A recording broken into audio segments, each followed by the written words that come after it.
From the National Newsroom of the Canadian Press, I'm Rob Westgate. Pierre Poilievre has survived his leadership review at the Conservative Party's convention in Calgary. The vote was 87.4% in favor of keeping him at the helm.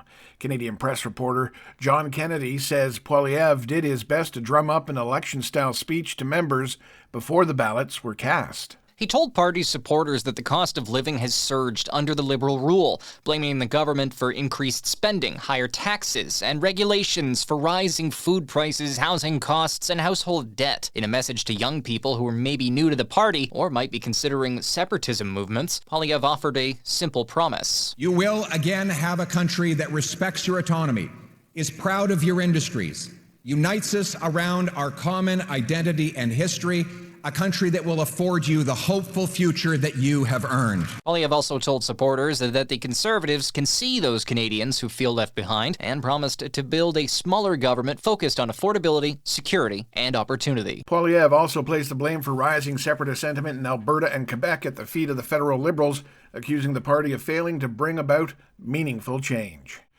Immigration Minister Lena Diab says she would like to see her department gain the ability to track the exits of people on temporary visas. The minister tells the Canadian Press that the measure would be part of a broader digitization campaign in the Immigration Department. Border officials can track when people on temporary visas leave the country only on a case-by-case basis, but have no way to do it on a broad scale. Nearly 1.9 million temporary visas are set to expire this year, and more than 2.1 million expired last year. Diana Musina, the Canadian Press. A major supply of critical industrial material has been found northeast of Saskatoon. Canadian Energy Metals says a preliminary economic assessment suggests 6.8 billion tons of alumina could be processed from shale deposits near Teesdale. Alumina is a powdery material used for making aluminum and has applications ranging from vehicle parts to batteries and aerospace components.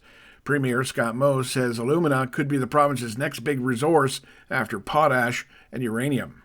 And finally, ahead of next weekend's Super Bowl in Santa Clara, California, law enforcement is ramping up over fears that the events could be targeted by those who want to do harm. A bulletin sent to law enforcement and obtained by ABC News warns a Super Bowl could be an attractive target for those seeking to carry out mass casualty attacks. The threat of a mass shooting remains, and in light of the murder of Charlie Kirk and attempted assassination of President Trump, that high-profile individuals could be targeted. Vehicle ramming attacks in crowded areas as well as drone attacks are of concern. The Super Bowl is designated a Tier 1 event, meaning it is of significant international importance and requires extensive law enforcement support. Alex Stone, ABC News. This is the Canadian Press.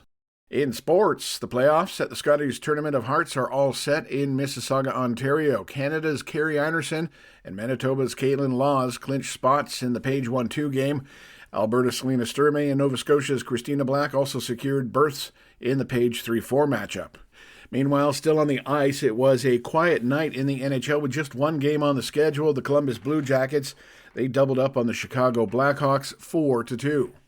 Over to the NBA now, where it was a tough loss for the Toronto Raptors, who fall 131-20 to the Orlando Magic. Elsewhere, the LA Lakers sailed past the Washington Wizards 142-111. Meanwhile, the Suns, Nuggets, Nets, and Pistons all finding the win column. And finally, ESPN is reporting the Seattle Seahawks will be going up for sale after their Super Bowl appearance February 8th versus the New England Patriots. However, the estate of late Seahawks owner Paul Allen is denying the report. From the Canadian Press, I'm Rob Westgate. Thanks for listening. Don't forget to follow and subscribe. For more of today's top stories, visit thecanadianpressnews.ca.